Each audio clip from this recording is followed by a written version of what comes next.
Hola, creo que ya estamos en el aire. Ah, Creo que se me ve. Bueno, pues buenas tardes a todos, buenos días, dependiendo de la zona donde estéis. Me llamo Juanjo Navarro, soy ingeniero preventa en Corero.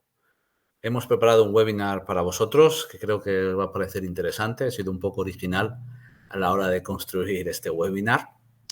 Yo me llamo Juanjo Navarro, soy ingeniero preventa en Corero, estoy basado en España. Hemos hecho este webinar en diferentes zonas horarias para facilitar que todo el mundo se pueda conectar. En Corero somos una empresa que estamos dedicada solo a un tipo de vector, que es los ataques de negación de servicio. Tenemos muchos productos en muchas direcciones para ayudar a las empresas en esa dirección. Y estoy aquí pues un poco para daros algunas pistas sobre los retos que hemos visto durante el 2025, porque hemos publicado un informe sobre amenazas dentro de Corero, que está disponible en la página web de Corero y que podréis revisar. Hemos creado este webinar porque me apetece revisar un poco con vosotros lo que hemos visto en ese reporte de amenazas y darle un poco de contexto.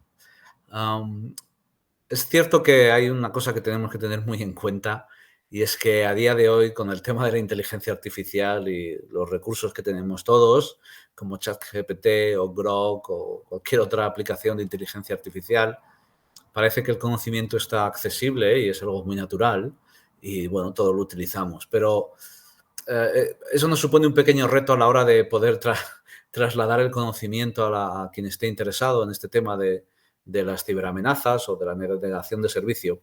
Y he creado este webinar un poco para, bueno, pues para tener, eh, para poder daros perspectiva un poco en función de lo que dice ChatGPT sobre los diferentes asuntos que vamos a abordar, para que veáis que aunque ChatGPT y otros tipos de aplicaciones no dicen cosas que no sean verdad, la realidad es que se alimentan mucho sobre el marketing y no deja espacio para que realmente podáis ver cosas que es, bueno, pues es lo que vivimos nosotros cuando tenemos un ataque, una empresa está bajo ataque.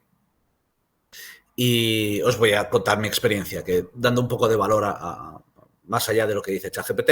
Así que voy a revisar una serie de preguntas, 4 en concreto, y vamos a comparar un poco lo que nos dice ChatGPT y otras inteligencias artificiales, las he cruzado, y lo que es la realidad. Como os digo, no es que estas aplicaciones mientan, es que tienen mucha información sobre marketing y no se ajustan luego a la realidad del todo. Ah, Sé que casi todo el mundo sabe lo que es un ataque de negación de servicio, creo que es algo bastante habitual.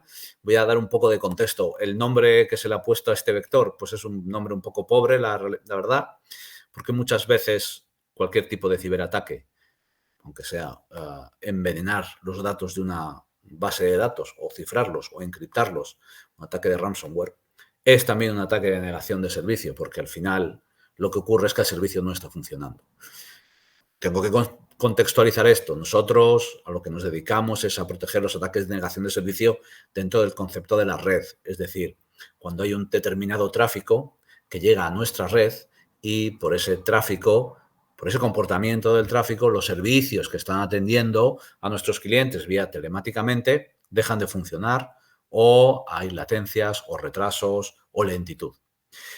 Con lo cual, bueno, pues el concepto DDoS o DDoS está asociado de forma natural o de la tecnología es ataques que, tienen que vienen desde la red. Am, la negación de servicios es un ataque que, bueno, pues yo creo que lleva 30, 35, 40 años bastante vigente, los últimos 20, que es donde cuando yo empiezo a trabajar ya había bastante información sobre ello. Cuando vosotros cogéis un informe de amenazas de cualquier, tanto nuestro como de cualquier fabricante, veréis que los ataques de negación de servicios siempre aparecen en segundo lugar, normalmente seguido de ataques hacia endpoint o ataques hacia la disponibilidad de los datos. Y es muy razonable porque ambos ataques suelen ir de la mano. Es decir, que básicamente los ataques de negación de servicio a veces son ataques como tal, buscando denegar el servicio, y otras veces son ataques para despistar, para poner el foco en un tipo de evento diferente al que es el que interesa a los atacantes. Y eso ocurre porque crear estos ataques, la denegación de servicio por la red, es relativamente sencillo y es lo que vamos a ver durante el webinar. Hay muchos mitos detrás de la protección y de los ataques de denegación de servicio que tiene que ver sobre todo con el tamaño y eso lo veremos un poco durante el webinar porque no queda muy claro a qué se refiere con el tamaño. Cuando hablábamos con gente que a lo mejor no tiene mucho conocimiento de este tipo de ataques, ellos en su cabeza, quizás por el marketing, se imaginan que hay una cantidad de tráfico muy grande que está llegando hasta a nuestra infraestructura o a nuestros servicios y se produce una especie de cuello de botella en el que nuestros usuarios legítimos no pueden entrar, pero la realidad es muchísimo más compleja que eso. Vamos a revisar, una serie de datos y los vamos a echar un vistazo para que lo entendáis. Hay un mito, que es que los ataques son muy grandes, pero la realidad dice que el 82% de los ataques son por debajo de 1 giga. Bueno, esta misma información, y este es el juego que he creado para que sea un poco más agradable, se la ha pasado a ChatGPT y a otras inteligencias artificiales para que me diga por qué. ¿Por qué hago esto? Esto lo hago para que entendáis que aunque vosotros podréis hacer lo mismo y la información que estáis viendo en pantalla, la que está pintada con letras blancas, son las que me ha dado la inteligencia artificial, es bastante acertada. Pero sin embargo, quedan algunas dudas que responder, que es lo que vamos a ver en este webinar. Como digo, toda la información está en nuestro reporte de amenazas, que está disponible en la web, y con esto os voy a dar un poco de contexto. El hecho de que los ataques sean pequeños es muy sencillo de entender, y aquí la inteligencia artificial ha sido bastante acertada.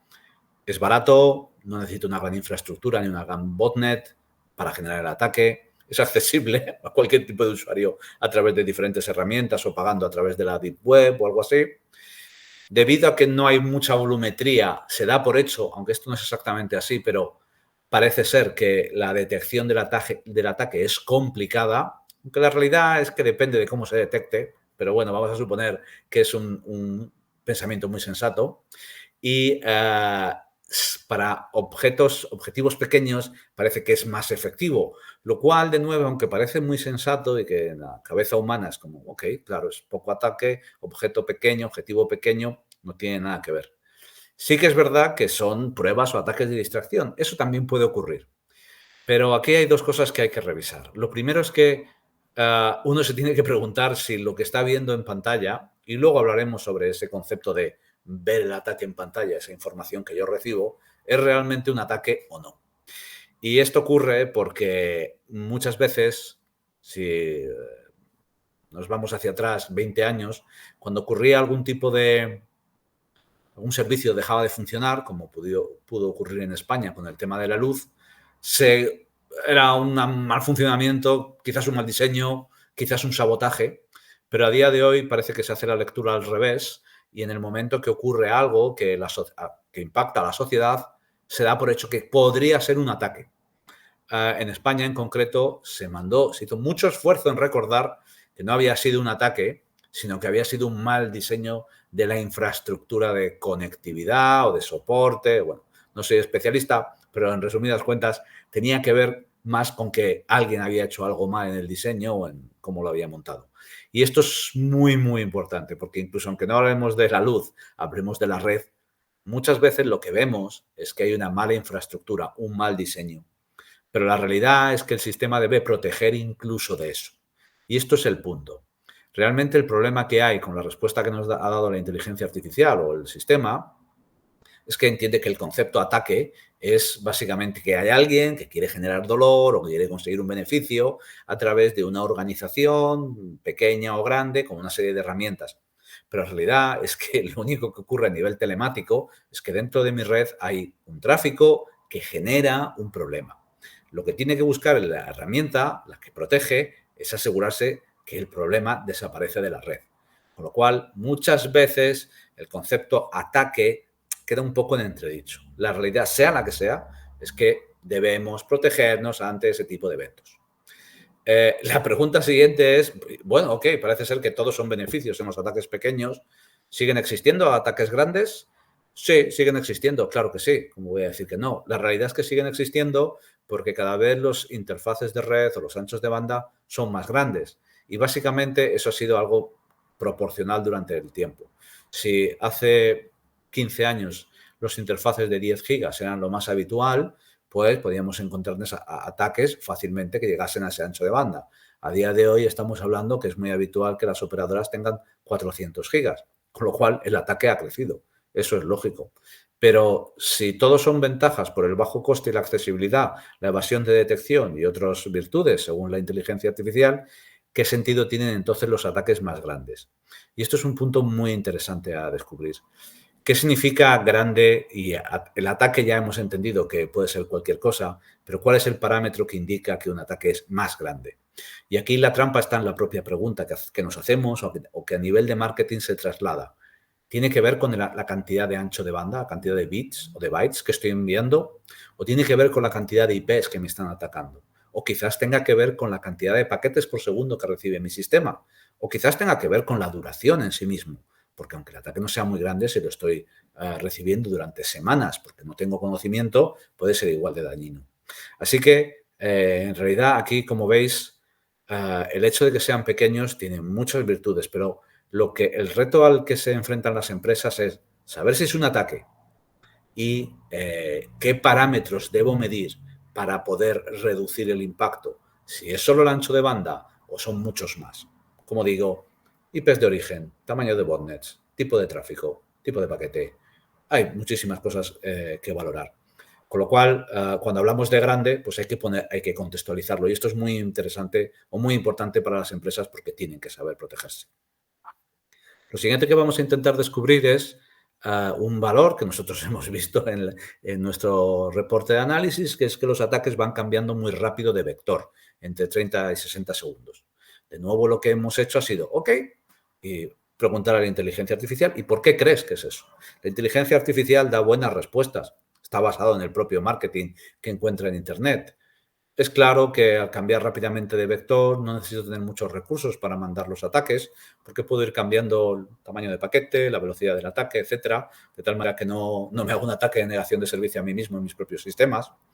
Un tema muy importante es la evasión de sistemas automáticos. Ya hablaré un poco sobre eso, porque yo creo que esto es uno de los puntos más importantes a la hora de protegerse. ¿Qué es un sistema automático?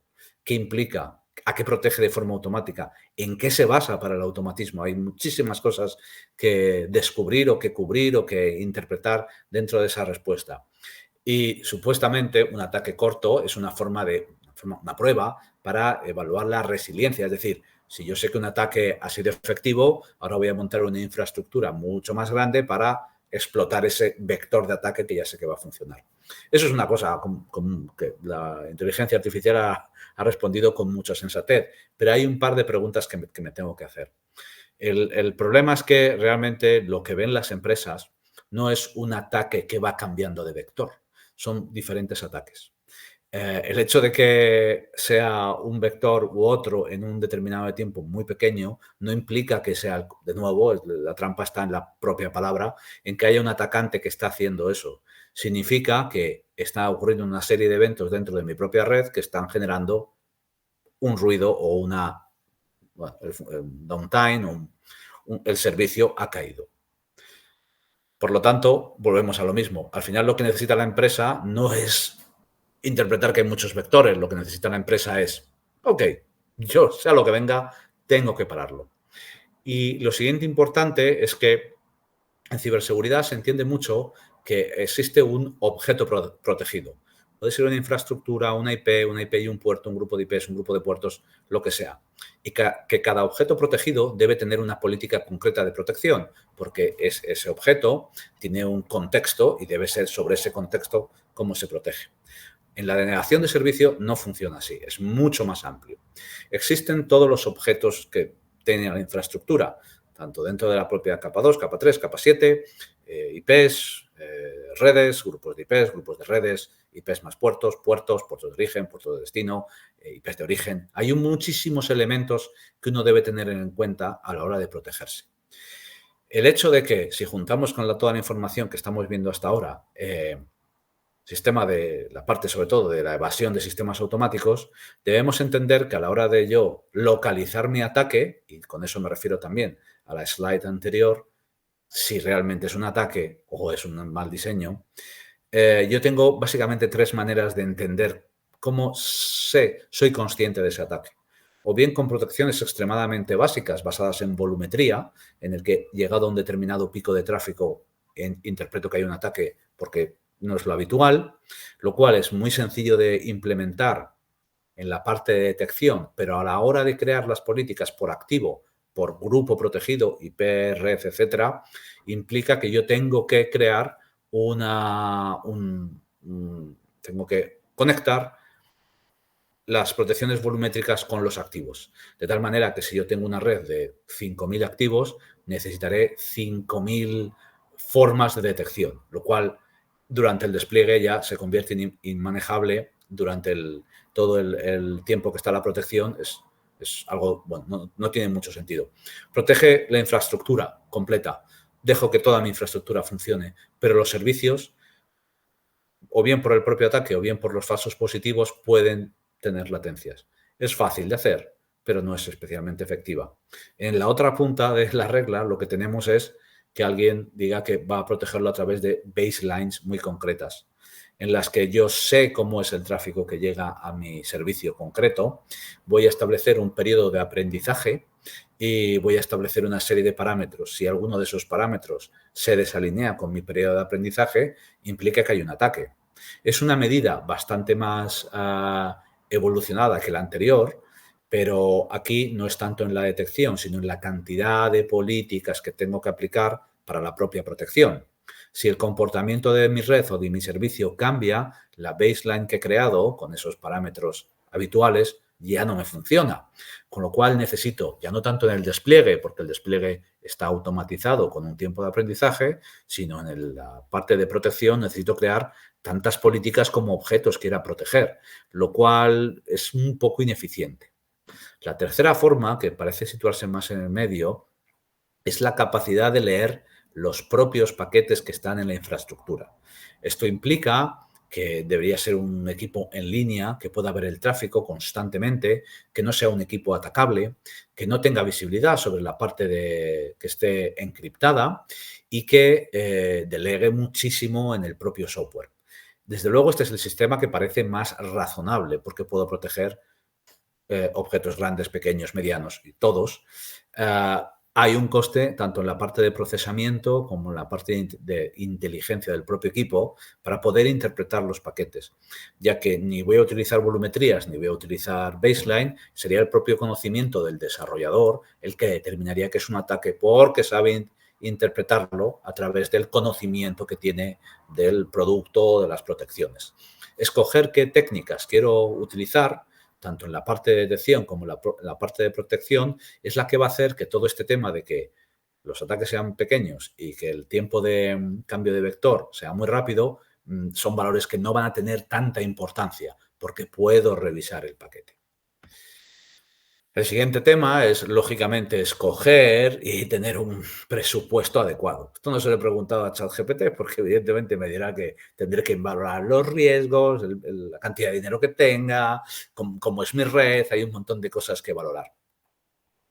El asunto del presupuesto es muy, muy importante y tiene que ver mucho con los conocimientos adquiridos o quizás prejuicios que tenga cada cliente o cada empresa a la hora de proteger el servicio. Yo me dedico a las ventas o mayormente estoy enfocado en esa dirección como ingeniero y hay muchos clientes que tienen en su cabeza de forma fija el concepto de que los ataques de negación de servicios son grandes y por tanto quieren recurrir a infraestructuras grandes y en su cabeza la parte de cloud suena muy bien, ya que es muy natural pensar cloud es grande, cloud es flexible, así que ¿quién mejor para protegerme que alguien muchísimo más grande que yo? Aquí hay un problema de presupuesto que se debe valorar muy bien.